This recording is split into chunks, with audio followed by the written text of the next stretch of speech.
Some more politics right now. I'm going to take you to the U.S. Supreme Court, taking a live look in D.C. there today, where they are now hearing arguments about keeping former President Donald Trump off the primary ballot in Colorado. This is a historic challenge using the 14th Amendment, saying Trump engaged in insurrection during the January 6, 2021 attack on the Capitol and therefore is not eligible to seek office. So here's some process for you about what actually goes on when they do these oral arguments. They're formally allotted about 80 minutes total, but because of the case and the nature of it, they are expected to exceed the time frame on that. So the justices will be asking questions of Trump's attorneys when they give their opening statement, and then the legal counsel from Colorado will speak, and there will be questioning from the justices there. And then it will end with arguments and rebuttal by Trump's attorneys. Now, this is the biggest election challenge that the U.S. Supreme Court has had to take on since the 2000 election. Of course, we'll be watching that one. All right, now, speaking of presidential politics, of course, Michigan's presidential primary is coming up pretty quickly. And while the polls seem to be coming to the same conclusions, the Detroit News is out with their endorsements, and they may surprise you a little bit. So I want to bring in now my friend and the editorial page editor of the Detroit News, Nolan Finley. Nolan, you know I love talking politics with you. It's good to see you. I know. It's been a long time. It's good to be with you, Kristen.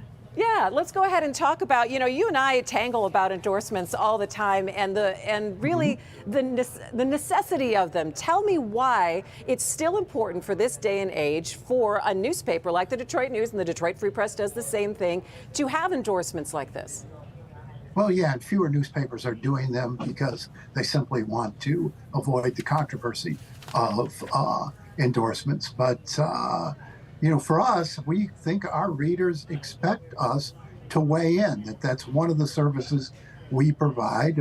We offer our suggestions for how they should vote. And, they're welcome to weigh them and follow them. And a lot of times our readers do. A lot of times they don't. A lot of times they have other views of it. But we think it's important for us to provide our input. All right, Nolan, your picture flipped to the sideways and got a little blurry right now. So I'm going to go ahead and ask. We can roll some. Hold on. See, there Is you that go. Better? That's much better. I will couple them aside. Let's go ahead and let's go ahead and start off with your endorsement of Nikki Haley over former President Trump. Tell us why you did this.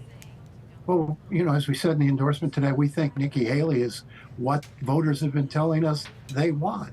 A younger candidate focused on the future, not obsessed with past grievances, someone with positive ideas for bringing the nation together and pursuing policies that unify rather than divide.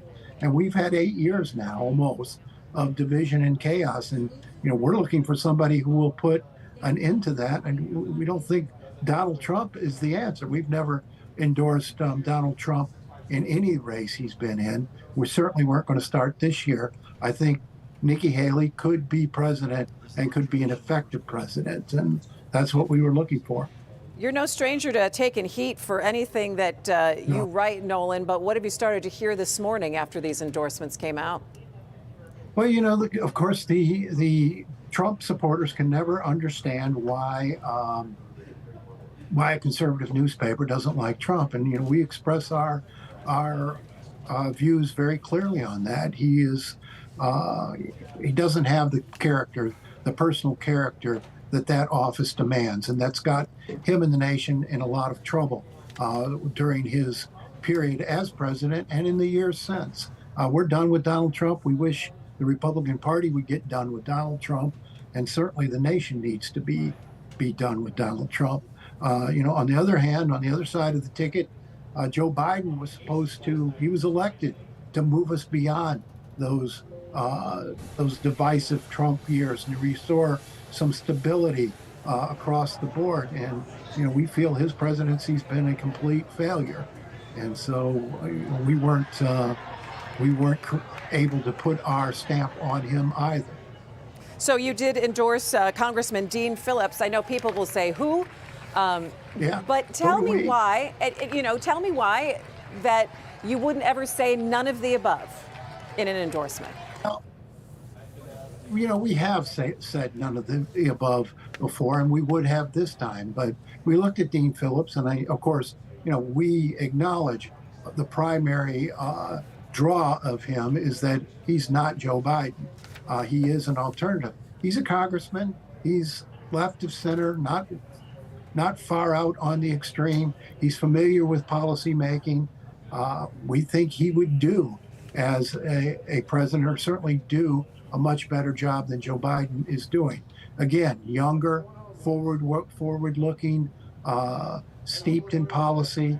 We think he's an acceptable choice on that side of the ticket. All right, let's get back to some Michigan politics here. You wrote a column saying that Rick Snyder, former governor, is getting back into the kind of corralling the Michigan GOP. Tell me about why Rick Snyder would ever want to do that. Again, trying to help Republicans take back the state house. Well, he's got a self-interest in this.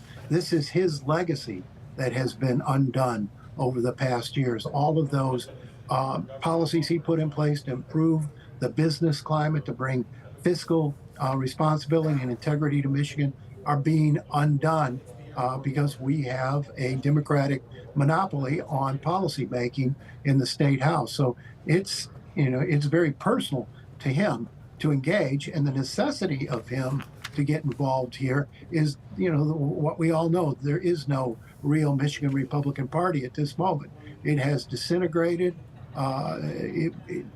It's not able to do the job you expect of a state party in an election year, and that is to recruit candidates, raise money, get out the vote, do all of this sort of housekeeping work that a state party is charged with doing. They can't do. And so you've got a group of folks led by Snyder, led by his friend William Parfett and Bobby Shostak and others who would fall into that traditional Republican category. They're rallying to do what the state party would have done had it not fallen apart. They're raising money, they're trying to find good candidates, and they're putting together campaigns with the goal of taking back that house, which currently is deadlocked 54-54 because of the two special elections, but in April is expected to go back to a 56-54 Democratic majority. And so the only hope Republicans have of checking absolute Democratic power in Lansing this year is the state house, because there are no state senate elections and the governor's not up for grabs. No, it is going to be a wild election year, that's for sure, and I look forward to talking to you more about it. Nolan Finley, the editorial page editor of the Detroit News. It's good to see you.